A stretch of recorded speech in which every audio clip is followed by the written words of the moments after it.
Hey, I'm here. I was going to do a video yesterday, and then there were a few questions that came through. So I'm going to answer here, and just know that anytime you have a question, whether it's in the Facebook group or in that in the course Kajabi, I see them. I don't always see them every day. I typically check 2-3 times a week. So after modules, I'm going to be checking a little bit more often. Some of this is trying to figure out, I don't get that notification. So in our back-end systems, what that looks like when I want to answer the questions. And it's been 2 weeks. What I'm thinking after each group call or each module drop, I'll be checking in on that values and then posting a question on video if we need to. So I'm going to dig right in. The first thing, and I'll post it below here, but so one of the questions that's come through in values is that I've always kind of seen, and I know I had it in the training too, but I've seen my values as family, friends, freedom, maybe family, friends, work. And eventually you'll get, as you continue to dig, your values are not your family and they're not your friends. Figuring out what lies beneath those words are the most important. Write this down. We have 3 types of relationships. 1, toxic. 2, family and friends.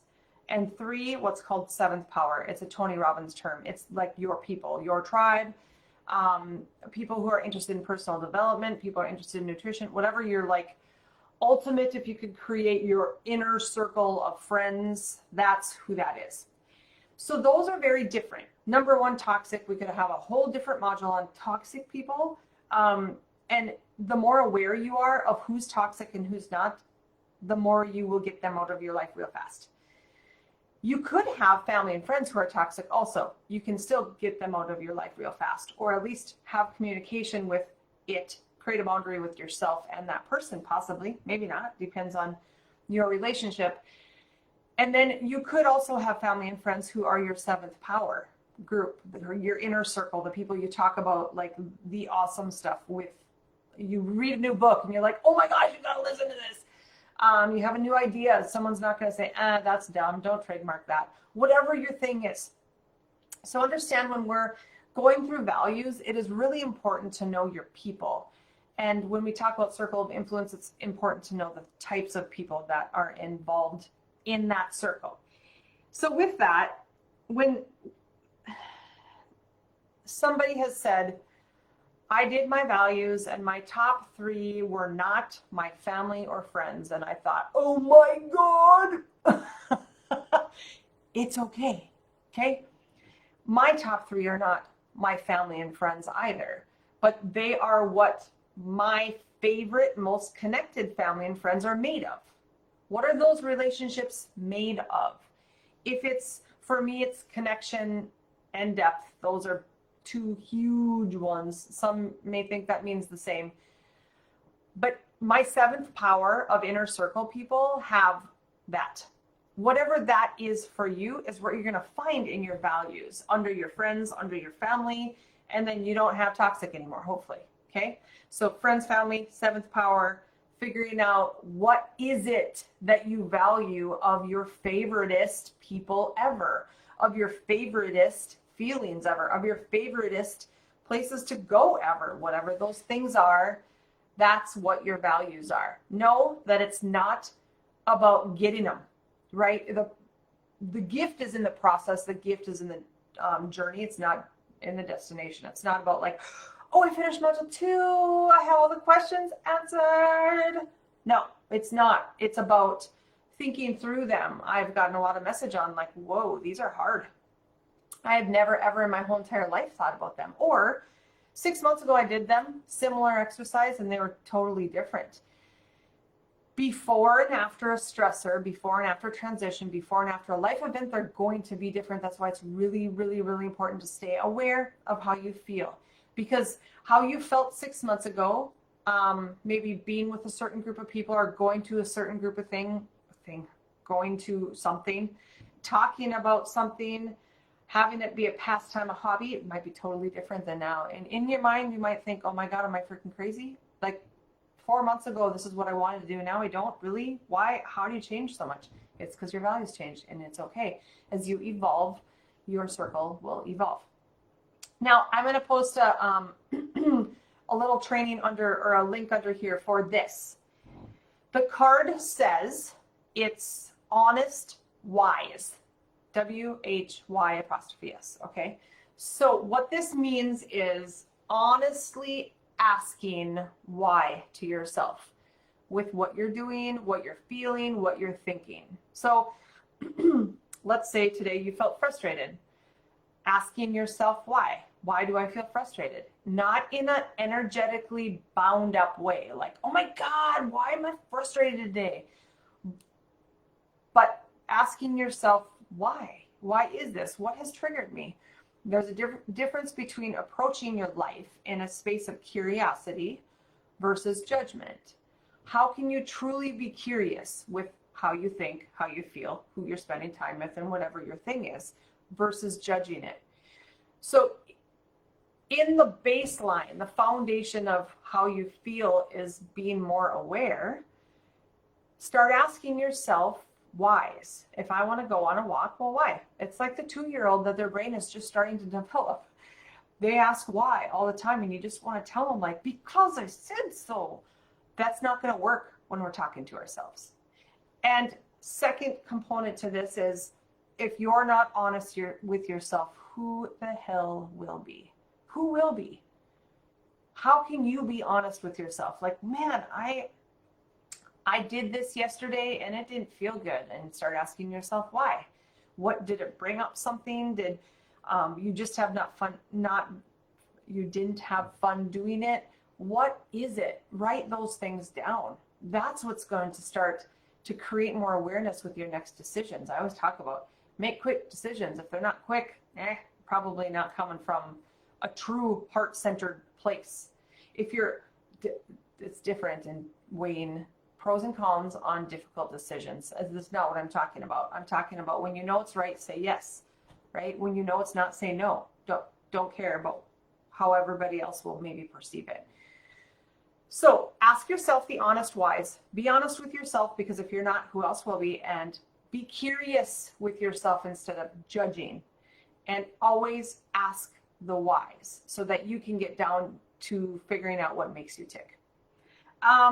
Martyr, Steph had a really good question. We're going to dig into that. I talk about martyrdom, martyrship. I don't know if those are even words, but I talk about it a lot. And so this is how to break it down. It is a focus on you comparing yourself to other people in a way that seems non-threatening. So for example, number one, well, if I don't get this job done, nobody will. Oh, okay. So what does that mean? And why? So are you the only one to do this job? So let's go back to, let's give a few examples. Team manager for a sport and volunteering at church. Okay, wherever you fall. If you fall in any of those, just imagine. There's not a ton of people that volunteer anymore. This is what we tell ourselves. If I don't do it, nobody will. And if nobody will, I feel bad that those people that I'm taking care of will not get the service that they need. What if we trusted in life itself? And if that activity doesn't bring you total joy, and I don't mean like, oh, it makes me so happy when I volunteer. It makes me so happy when I teach Sunday school. It makes me so happy when I can be a team manager for my sport. It makes me so happy to run the book club at PTA. It makes me so happy to rock babies in the NICU. Whatever it is. But does it truly bring joy in your heart of hearts? Is it something that totally lights you on fire? That is what you're supposed to do. And if not, it is meant to be released. Because someone else is waiting for that opportunity for their joy to be filled. Someone is going to be better at it than you. We have this, if I don't do the job at work, or if I do it the best. If I don't do it, it won't get done as well, or it won't get done. That's false. It's totally false. If you don't do the job, somebody will be created. Somebody energetically will fit. That might be somebody's dream job. They're waiting for it. Release it, and release it without guilt.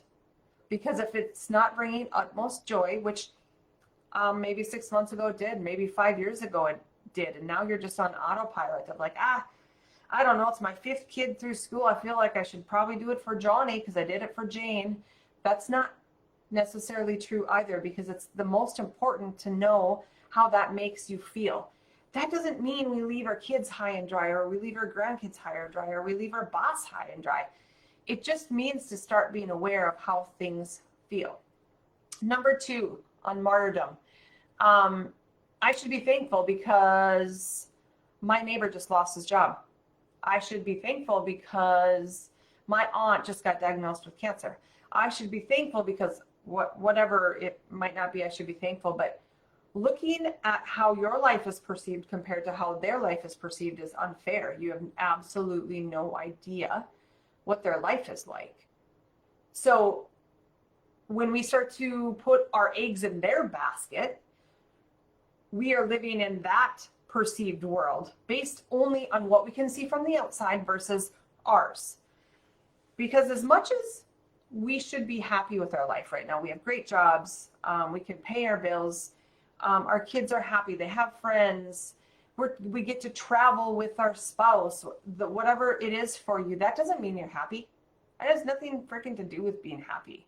Well, and I think happy is half bogus, but joyful, living a meaningful, connected, purposeful life. That doesn't mean you're that you're living your purpose. I just mean purposeful for this moment, meaningful. That's not comparing their life from the outside to yours. And it doesn't mean that that was ever meant to be negative. It wasn't.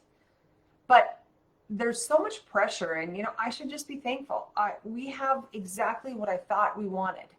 We have a house, we have a baby, we have a motorcycle, we go to Sturgis, I don't know, all of the external things, right? And all of a sudden you look and you're like, it doesn't really light me up.